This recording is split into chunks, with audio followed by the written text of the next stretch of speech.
Hello mga kaibigan, ito ay ang burger. Nag-drive-thru lang kami ng asawa ko ngayon kasi pauwi na gala kami kaya drive-thru lang.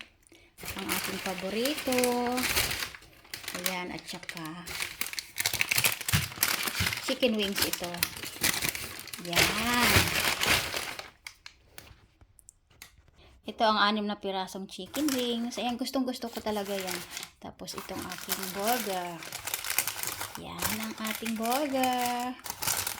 Yan minsan pag weekend, yun, namimili kami ng gala kami ng asawa ko. Tapos ayun, mag-drive-thru lang. Hindi kami kakain doon sa loob.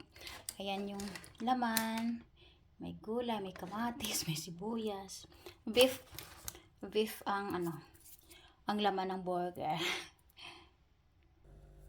Ayan ang laki ng aking hamburger. Tapos ang aking 6 na pirasong chicken wings.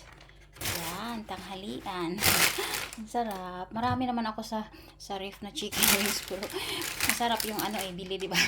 Ayan ang ating weekend na burger. Ang sarap. Ang chicken wings maanghang yan. Tapos putol-putol na, hindi na talaga diretso yung wings niya. Putol-putol para marami tingnan, o diba? Ayan ang ating ngayon, tanghalian. Hindi na kami kumakain doon sa loob kasi maraming bata. Ito pang bata yung Ayun, dito na kami sa bahay. Ayan ang ating balat sa burger. Ayan. Nakain na tayo mga kaibigan. Masarap ito eh. Ayan. Kaya drive-thru lang minsan. Masarap na.